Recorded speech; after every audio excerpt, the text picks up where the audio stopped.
Okay, we're live. We're live. We are live. This This is it. Okay, well, thank you. Sorry, you just cut out. That's not a good start. I was going to start with just saying thank you for always being the first person to do these things. First person on the podcast, first person on LinkedIn Live. You know, if it's going terribly, I know you've always got my back. So thank you. I'm happy to be the guinea pig. I'm happy to support. Thanks. All right. Well, as we know, I was listening to your podcast earlier as you were texting me this morning. Lots of Neil. Andrea, what are we asking Neil today? Well, Andrea, we were just talking about the fact that we think you've probably got some questions, but I do have guaranteed. I do. I do have a few. Listening to your podcast again, I kind of wanted to go back to almost the beginning where you were talking about the fact that you were in recruitment for a while, agency side, and then you moved in-house. And I wondered if you could kind of talk us through that bit a little bit and maybe kind of lessons learned or things that you wish you knew before you made that transition. Yeah, sure. It's funny, agency, like when you talk to anyone about their journey through recruitment, they always talk about how they fell into it. And I think I'm probably one of the few that maybe it wasn't, it was actually more conscious for me. I remember seeing someone in the polished suit in the compendium, 20 odd years ago and thinking, person looks smick, and I think at the time I was still a relative youngster, and I thought, and that power of like this person that's interviewing for jobs, I was like, wow, that's, and so the intrigue grew from there, and so it was so surface level and shallow, but it was a conscious thing to move into it. And then recruitment agency, I love it. It's I don't know why it gets like every industry, it has its good and its bad, but I think agency is just a sensational place to learn the craft, to learn how to spin lots of different plates at the same time, how to prioritize, how to manage stakeholders, clients, and internal as well, and candidates, and so on, how to manage people based on the audience and their priorities and so on, and learning all of those things over probably a 7 or 8 year period was incredible. I loved it. However, beyond a certain point, I started finding myself more and more, those relationships were growing with clients at the time. I found myself sort of pseudo operating as a bit of a one-man RPO for a few companies towards the end. So I wasn't spreading myself across, a million different companies. I was much more I was looking after a couple of key brands who were coming directly to me for everything. And I really enjoyed that because I was then starting to see, sorry for this background noise. I don't know what's just going past, but it sounds fun. Yeah, we're in the estate where we've got a few houses being built. Sorry, and yeah, so we, I found myself basically, in this situation where those relationships had gone to the point that I was their TA anyway. I was really enjoying working with their brands, expanding their brands through word of mouth at the time, because employer branding and so on was, I guess, a bit more of a dark art back then. So word of mouth branding, telling the story, telling people why this is a really interesting organization, etc. But then even just the enjoying when hiring someone, because of the relationship was deep enough, I was then able to see them be successful in the business as well. And so that became much more about where my focus was. And then, and so through sort of getting a bit of a taste for it like that, it was a conscious leap to move internal. And I spent some time just looking at organizations that I felt would suit, for the skill set I had, the areas I knew I needed to develop, and where they were at in their life, and just doing a bit of, pinging of random, people that I'd never met before to see if I can shake something free, and made the first leap into internal lands. So it was very conscious. In terms of, stuff that I learned, again, like there's in an agency, you learn to operate with energy and with fire in the belly, but you're learning to do that while understanding different audiences, different priority sets, how to then manage your communication and your engagement style according to that. So I mean, at the end of the day, you learn to, if you don't have a high EQ when you go into recruitment, you very quickly have to hone that as a mental sort of muscle, because if you're not empathetic, you don't really get anywhere with humans. You don't make a human connection. So you learn all of that really well, and then a lot of the, when I'm flipped over, the learning sort of started, in a very different way, and learning lots of different things. So I guess for anyone that's thinking about making that move now, What would you like? Best way to prep? What do you think? Prep. Wow. Okay. So prep for the move from agency into internal. I think there's a lot of conscious stopping yourself, trying to remove a lot of habitual nature. So in an agency, whether it's people like it or not, there is an element of selling. You're trying to help people on client side see that your client is the best one over the other clients that their internal teams or other agencies are putting in front of them. There's an element of selling. Removing habitually removing that habitual sort of or sometimes habitual, depending on how long you've been doing it, or removing that need to sell becomes quite important, and it becomes much more around a partnership of I am equally as invested in this person being successful regardless of a fee being paid. I am equally as invested in this person being successful as the person that I'm working for, my internal stakeholders.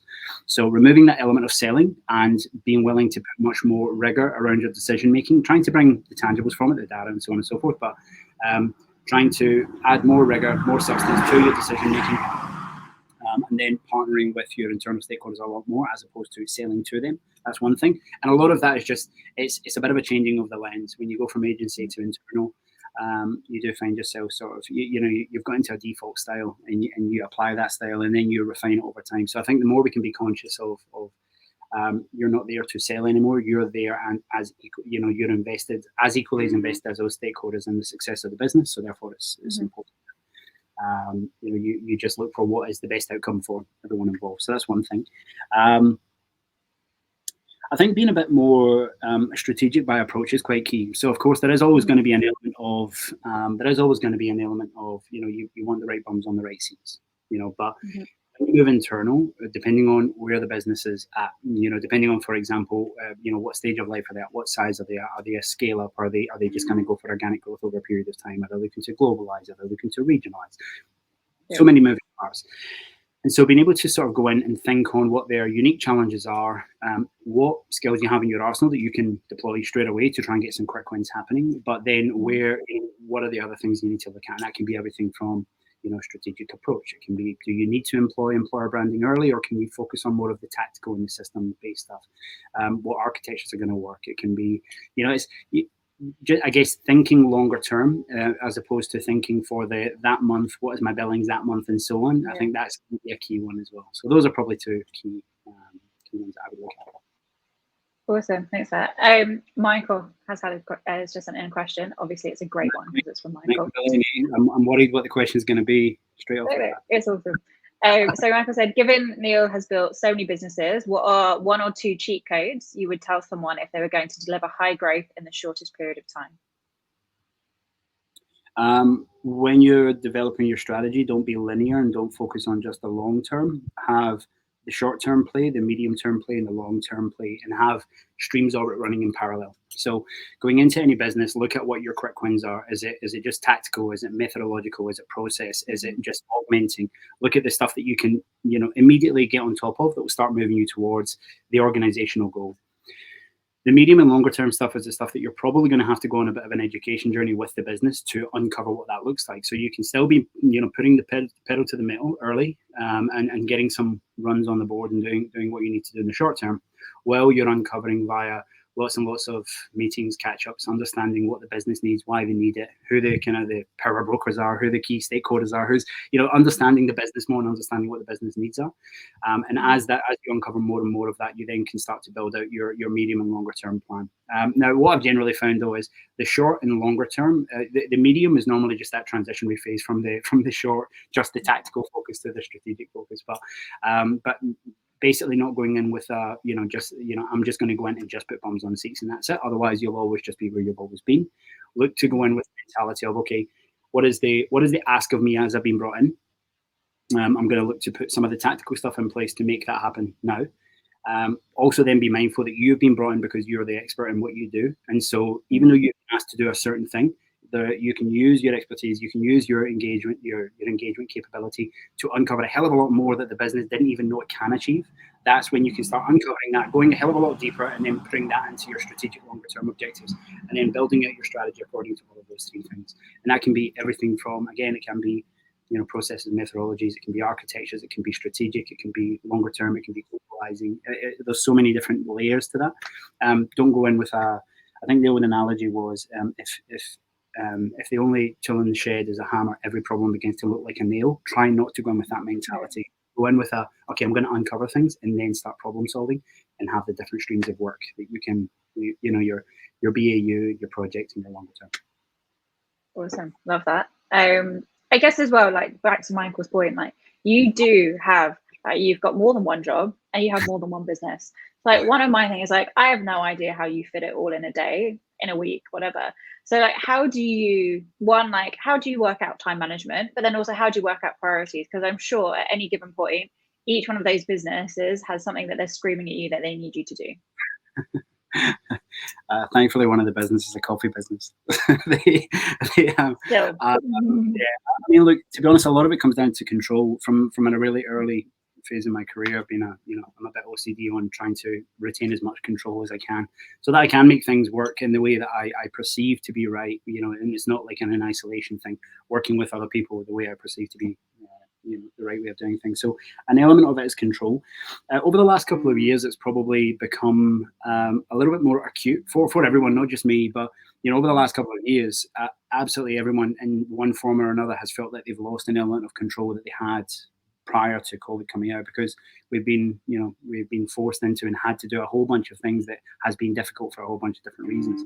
And so losing that element of control has made me much more acutely aware of what is, what I believe to be important. I then prioritize those various different things in my life. So, for example, dad duty is the number one job. So that's the one that will always be priority. The bath time with my son at night time, and that's the mental release that you have to have. Otherwise, you just go down a crazy, stressy rabbit hole. So dad time. But then on the side of that, there's, I make a point of surrounding myself with people that I trust. So everything anything that I've done in the past or anything that I'm building now, it's not me in isolation. It's small percentage me and large percentage the rest of the team that's doing it. By creating shared entities, you're not then the person that has to be all things to everyone. You can delegate, you can give ownership, and you can share the responsibility to create something. So, with TechLife Sydney, the directors in TechLife Sydney are just lightning. They're unbelievable human beings, phenomenal at doing what they do, and we're all very, very passionate about doing what we do. So that means that the areas that I can focus on, I can be quite clear on, and I can then make sure I delegate or I give the right time to make that happen. The coffee business, again, I've got someone that runs the coffee business for me. So I can basically just deal with if a new machine needs to get bought or if the accountant needs something or whatever. I can just deal with those types of things. And then in the full-time work, I mean, look, at the end of the day, the full-time stuff and is the bread and butter. It's what we love. It's why we do what we do. I'm talent strategy for the NGN group and head of people for Frollo, and that's where the largest part of my focus is, and my full-time work where it will be. But at the same time, because of especially TechLife Sydney sits on the periphery of what we do full-time, I never feel like I'm having to change gears. I just feel like all I'm doing is I'm flipping from one role to another. I'm still solving the same problems and just solving them in different ways and looking at different mediums and looking at different avenues and so on. So I've been a little bit selective with, so back to the control and sort of tying that together. The control came from, okay, what is my input? What does my input need to be in order to create success from each of these components or from each of these parts of my life? What is the minimum amount of time that I need to be able to do that? I say minimum amount of time, it's not minimum amount of time, but what is the time that needs to be there for it to be successful and for me to make sure that I can go to bed at night not feeling like I'm being slack? And then you just make sure that you do all of those things as a priority to make sure you're hitting your outcomes every single day. But then beyond that, wherever there's time for the discretionary effort as well, you put that into it. So is it a lot of work? Yeah. Do I drink a lot of coffee? Yeah, absolutely. Is it early mornings? Yeah, absolutely. But it is all manageable if you can try and be quite fastidious with planning and being a bit OCD with what you're going to put in and what your outcomes are. I don't focus on time, I focus on outcomes. And if I can make sure I get to the end of each day or each week or each month having hit the outcomes that I need, then I'm happy. Love it. You are going back to time. You're the only person I know if I text at 5:30 will actually respond to my text message at 5:30. Text messages at 5:30 now. I know. Right. So Andrea's sent in a question, and there is a show button that I'm going to see if this works, to see if that pops up. There we go. Look at that. another truck going past right as we're doing this. You're right. This is the nice thing about live, it's raw. Yeah, exactly. So Andreas, hiring managers are notorious for being the experts in recruitment because they've been doing it for years, but we know it's often outdated, lacking evidence and data, and often a bit of a time waster. How do you manage these hiring managers beyond having the data and the evidence? I think that it actually goes back to what we're talking about before and how you change your style. You're on the same side of the fence as your hiring managers when you're internal. You know, you're trying to get to the same outcome. So I think making it very clear that you're a partner, making it very clear that you, albeit, you know, an engineer is going to think very differently to a TA person. One of them is a binary analytical profession. One of them is pragmatic, heuristic in real life. And so, you know, if we, you know, we're basically, you know, if you can go in and completely remove that stigma of, you know, we're not going to be combative. You're not here to get to one outcome and I'm here to get to a different. We're here to get to the same one. What is it you think is the right way of doing it? Let me share what my experience is, even if it's experiential data in the first case to build up that rapport and understanding that, hey, I'm not here to, you know, tell you that your way of doing things sucks. It's just that, hey, tell me what you think is the right way of doing things. Let me try and overlay that with some of my experience over the last couple of years, and maybe we can find a middle ground and we can start building the data from there, and then we can let the data do the talking. I mean, at the end of the day, everything we do in TA, everything is relationship building. Everything, you know, and it's and so whether it's with a candidate, whether it's with a hiring manager, whether it's with your executive, whether it's with vendors, it doesn't matter. Your success is going to live or die by your ability to engage and build relationships well. That sort of fire in the belly gung honess that you do learn as an agent, because you kind of have to. It's a needs must type thing. When you can start refining that down to realizing that you don't have to be as, you know, 700 miles an hour in 25 different directions, and instead you can focus all of that energy on one endpoint, and it is just so happens it's the same endpoint as your hiring managers because you're all part of the same brand. And if you can then communicate that effectively to your hiring managers, you're in a good place. It's a lot of it's around building credibility. You don't have to be, you know, all too often I think TA feel that they have to already have all the answers. That's just garbage. No one ever has all the answers. Go into organizations with the mentality of, okay, I'm going to understand first. I'm going to understand the different perspectives. I'm going to make sure people know that I'm here to support and guide and coach and do whatever I can for them. And once you make that very clear, and it's not like, you all of a sudden stop pushing shit up a hill. You find yourself in a situation where you've gained allies, you've gained people that realize that you're, a kind of humble person that knows what you know, is willing to call what you don't know, and that will figure the rest out together. And that's been my approach anyway. I say that's been my approach in recent years. I have come from a background of being maybe a little bit more bullish, but refined that over time.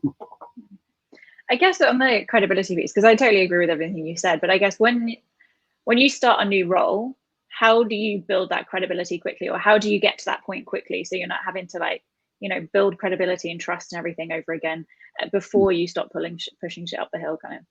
Sure. I think it's layers. I mean, your hiring managers are going to have different priorities, different immediate priorities to your CEO or your founder or your immediate boss or your team. So there's layers to that. So by going in, I go in, and with every single role I go into, I make a point very, very upfront before I ever even start saying, hey, the first thing I'm going to be doing is auditing everything. I'm going to do it quick, depending on the size of the business. That can take a day, a week, a month, or 6 months. But you basically you make it clear that you need to do a bit of an audit. Now that doesn't mean that you're just going to be resting on your laurels, just meeting people. You can still be trying to make things move and get some vendor assessments or what is this process? How can we make this work a bit better while you're doing that? But you're basically saying, hey, in terms of the longer term work that we're going to be doing, the stuff that's going to stick. I'm not going to be making calls on that within week one, because I want to make sure that what I'm actually solving for is going to solve for the larger mass of people. It's not just going to be, me just doing what works for me or works for that one person over there. And then, and so building that credibility then comes back to, it comes back to the actual solving of it and the executing beyond that. If you're going in and you're saying, hey, I want to understand everyone's needs, and then I'm going to come up with a strategy that's going to try and go as close as possible to solving every one of these. You're not going to make everyone happy. That's just impossible. Don't try to. But if you're going in with the right mentality of, I'm not just going to solve for one thing. I'm going to solve for as many as I can, and I'm going to look to put this in place in a systematic, good approach, well thought out way. And you make it clear that you're doing that. You know, have those meetings with the hiring manager and say, hey, just so that you know, so we're not going to be able to just go and execute on this stuff today. I'm going to have to go and understand what's going on elsewhere in the business. I know that such and such over here is wanting this to happen, so I'm going to have to pull all this together. Bear with me. I'll be in communication constantly. Anytime you need anything from me, we'll still get stuff done for you. Don't worry. But let me just leave this with me. I'll come back to you once we've got a bit more of a broader idea of what the bigger picture looks like. And what I tend to enjoy doing beyond that is that everyone that has a dependency on the work you're going to be doing, everyone that's one of your stakeholders, basically, I love getting them in a room and presenting whatever your strategy is back to them. You know, rather than going around each one of them individually and speaking to them all, get them all in a room. They can all then see, or a call or something like that, a Zoom call today. But getting them all in the same forum where they can be communicating with each other as well as hearing what you have to say, and they can hear why you're solving for the problems that other people in the business are solving for. You create a much more, you know, rounded view of the world for everyone in that room, as well as making sure, you know, you're not hiding behind, you know, having part of a conversation with one person, part of a conversation with someone else. You become that person that's very authentically saying, hey, this is my plan to try and solve every one of your problems. Pull it apart. Tell me what I'm doing right. Tell me what I'm doing wrong. I've got a big old thick skin and a tough chin. You can throw them back at me and we'll pivot if we need to. But here's what I'm thinking. So that tends to be what I try and do to build that credibility. A lot of it's just around hyper transparency, defaulting to open. Trying to solve for as much as you can and not solving for, you know, just the minuscule, and then being very open with how you're communicating that and being open to feedback and pivoting, I think. Love it. And then I guess I want to touch on one other thing that you've said. So you said about communicating, and I know that you're an over communicator, self-diagnosed. So I just want to like communication tips as well. Like, how do you go about, you know, making sure that you are communicating with the right people in the right ways? Like tips around that. That comes down to empathy, doesn't it? I mean, you have to be, you have to try and be understanding. I've said it a few times. It's around priority and what are they trying to achieve, and also that some of it does come down to your level of EQ and how quickly you can understand your audience. I mean, and maybe maturity levels, professional maturity levels, and so on and so forth. So, you know, would you be talking to a founder about tactics and systems? No, they're not interested. They just want to know that you're going to get shit done to the degree and to the percentage they want it done. Would you speak to a hiring manager about why you think a TA process, like at a granular level, why you think this TA process is wonderful because of the candidate experience? No, they just want to know that you're going to get that bum on that seat for them. Would you speak to your TA team about that stuff? Absolutely, because that's the stuff that gets us riled up. So how you're communicating, the level in which you're communicating, to a certain extent is guided by maybe level within the business and outcome associated with their role to a certain extent. But some of it is then also associated with, you know, how quickly can you get a gauge on the level or the professional maturity or the general maturity level of the person you're speaking to, and the outcome that you know that they are looking for from you or in general, and then speak to that. You'll get their attention. So it's heavily around empathy, I guess, being mindful of who you're talking to, why you might be talking to them in that context, or and then amending your communication accordingly. Yeah, that's probably in a nutshell. Awesome. All right. Well, given the time, and we had a 25-minute time limit, I'm probably going to leave it there. Thank you so much. Thank you, Andrea and Michael, for your questions. They were awesome. And now I know how to get questions to pop up on the screen. So you're going to nail that one for next time. So yeah, thank you so much. No worries at all. Thanks, LG. Thanks, Andrea and Michael. I'm sure we'll chat soon.